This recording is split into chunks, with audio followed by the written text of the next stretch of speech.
So let's talk about the promotional side. So you've been in it. You've now 20 years. You've seen 2 decades, right? That this has been going on with the UFC.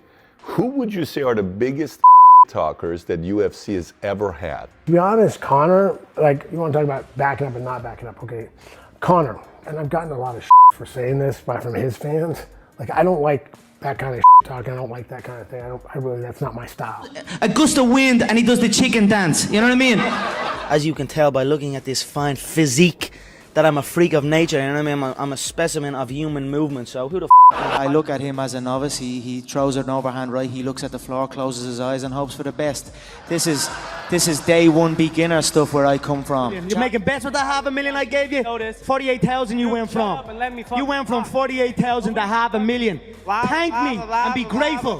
Be grateful. I butchered your face. And then they'll put that at the quote. Chuck doesn't like the way he talks shit. But I go, you obviously didn't read the article. I also said he's one of my 5 top favorite guys to watch fight right now. As I've also said, a lot of great things about it. That was the only thing I said, I don't like the way he talks shit. But I get it. He's trying to get in your head. He has purpose to his shit talking, which I love. I actually love that mind warfare. Because when I'd say stuff, anything I say that was a little bit shit talking at all and things was me trying to get in someone else's, the other guy's head. You know, you might see some groundwork, but that's it. Like I always fight, if it comes, it comes. But I'm planning on standing up with him and knocking him out. Hopefully, like, if I'm fighting Tito, I'd give him shit about if he's a man, he'll stand up with me. Because I want him to think about maybe I have to stand up with him to show that I can fight. So he's not trying to take me down the whole time. Conor does a masterful job of it. I think that's one of the reasons he beat Aldo. Here we go! Green trunks for the southpaw, the notorious Conor McGregor. Black trunks for the champion, Jose Aldo Jr. Conor relaxed, smiling. I watch Aldo fight all the time. I've never seen him run across the ring and try to attack somebody. He's a old kind of Muay Thai type guy. He tries to feel you out for a round or so and then figures out your timing and then goes after you. So I think he was so mad he ran across the ring and got caught. 8 seconds, whatever the time was. But Conor's one of those shit talkers that he delivers. He fights the way he talks. Like he fights with reckless abandon.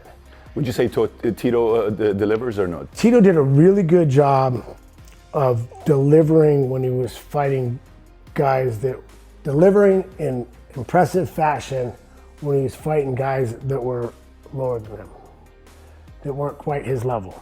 But then, like, I remember watching a thing on the Best Damn Sports Show, I think it was, with him and Randy Couture. And Randy's a good shit talker, like a counter puncher with the shit talking. I mean, he was making Tito look stupid. And he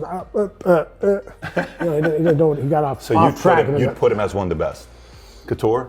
He's good at countering. Like, he's great, but he's like a lot of wrestlers are. A lot of guys have a good, like, I do that same thing. Like, I'm kind of like more of a counter punch guy. Like, if you say something, I'll keep taking it for a little bit and then I'll say something that trumps whatever you were saying. Ronda Rousey did a great job. I mean, she was promoting, and those people, like, Chael Sonnen does a great job of promoting, because I think it's WWE and I think it's stupid the way he does stuff. But I know fans that just love it.